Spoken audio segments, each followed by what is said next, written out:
Oh, you know what? Could you sit down for a second? Sure. Token black guy.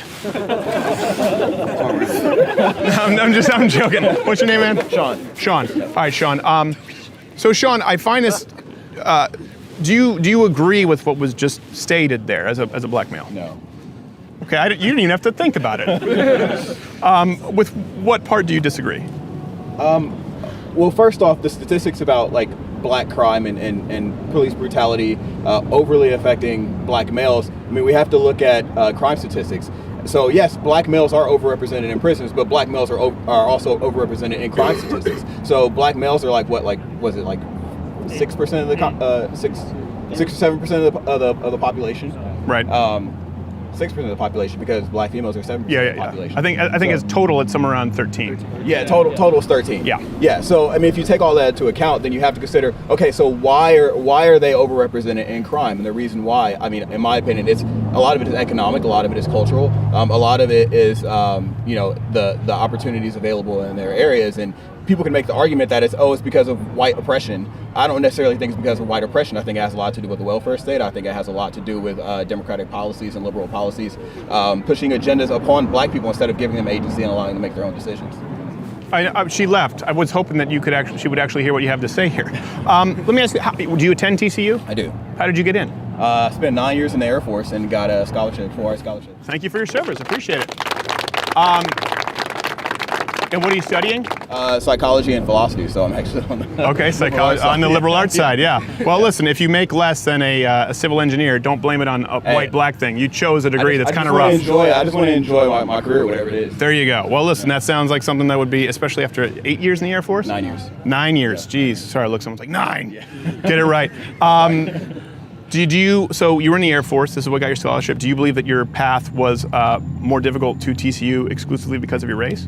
No, I don't think it's because of my race. I think it's because, I was raised by a single mother. My dad left when I was really young. Sorry. My mom had to work really hard to, just get me through school. I made really poor decisions early on in life, and the military was really the only way I could go. And honestly, I learned a lot in the military. I got a lot of, I learned responsibility. I learned taking responsibility for my own actions, and I learned agency and taking pride in myself and work hard. Yeah. How do you feel about, I'm not totally aware of the scholarship specifically to TCU, but I think everyone is well aware of, and we can agree that there are scholarships obviously afforded exclusively to minorities or women not afforded to, say, the white male. Yeah. How do you feel about that as a black man? Do you think that helps? No. Actually, we were just talking about this. Actually, I was. Well, the Asian, you can't talk with him. They're over. They'd be dominating every math and science department there is. So I just came from the Bay Area. Got to build a wall around their neighborhood just so we can keep some people getting degrees. For crying out loud. It's that Asian privilege. Yeah, I know. I just came from the Bay Area and Silicon Valley, and I mean, you see there, like, Asian prosperity is huge. Oh, yeah. They're doing really well, and like, good on them. And I think, like, honestly, if the black culture adopted a lot of those tenets of like Asian culture and like, hey, suck it up, like go out there and get it and do it yourself. And like, it was interesting, like a lot of rappers supported Trump, and they said the reason why is because they said, that's what Trump is about. He's like, go out there and get it, make your money, do what you have to do to make your money. Right. And I think like that's, people talk about that, but they don't really go out and do it. And like, there's not a lot of talk about different ways and diversifying your means of income. Yeah. There are a lot of opportunities out there if you just go out there and look for them and get it. And honestly, like, people are willing to give black people opportunities. Well, and I'm sure, here's the deal. I understand that there are racists out there. And I think it's kind of like a child who just misbehaves so often, you have to discipline them. You kind of see this with the left. Like if a child behaves well, okay, you don't have to correct them all the time. But when the left constantly just divides by race and by gender, then you have to bounce back and say, well, hold on a second, no, that's actually inaccurate. The truth is, it kind of bars us, it robs us of our ability to be empathetic to someone saying, yeah, you know what, I'm sure you get some tough breaks as a black guy, because we're constantly being told you can't understand and you've gotten everything because you're a white guy. I think it actually burns more bridges than it builds. Yeah, I agree wholeheartedly. Yeah.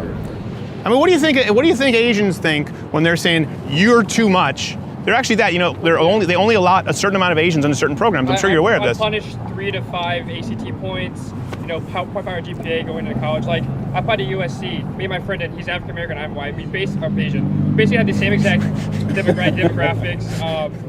You forgot? I'm white American. And I had a 32 and a 4.5, and he had a 27 and like a 3.8. He got it, and I didn't get in. And we had basically the exact same everything else, just because he was African American, I was Asian, and I got penalized because of my privilege, because I was overrepresented high academic scholarship. Yeah. Well, you know what? Actually, here, if you want to come up, no, you can stay here. Both. Let's get like a buddy cop film. Sorry. What was your name, sir? David. David. Sorry, my hands are freezing. Hold on, my lips aren't blue. You know, it's funny that you mentioned that about your ACT scores and how your friend who was African American got in and you didn't. This is one thing that I've always, and I'm glad we finally, look, we can bridge this racial divide. It's like the black and white cookie, Seinfeld. When you think about that, right, they start locking Asians out because you guys do very, very well academically. Yeah.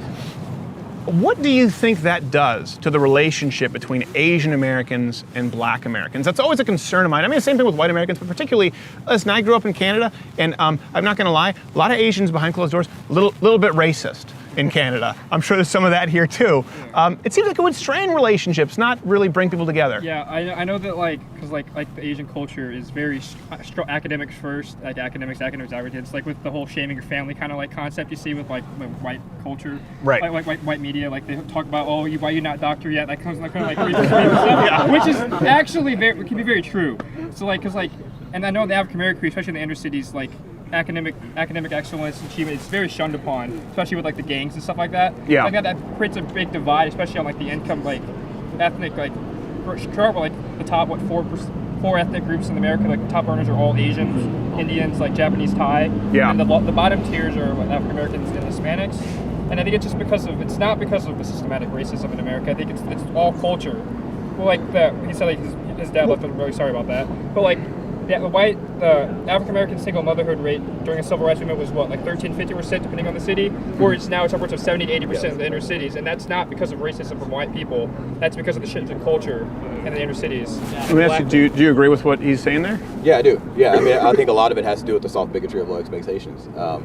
When you tell people that, oh, well, you can't do anything in life because you have this overlord above you, oppressing you, then like, what is your, you're not gonna have any optimism. You're not gonna have any aspirations to achieve anything in life, right? Because you're like, what's the point? And I think that's told more to black males than it is black females, because there's a statistic that just came out that black females are actually the most educated minority group per capita in the United States. I did read that, yeah. Which is like insane. You think about it, it's like, well, how are they oppressed if they're, having, Unfortunately, that statistic, if you dig into it, includes a lot of the gender studies and that kind of stuff in there. You're like, well, educated.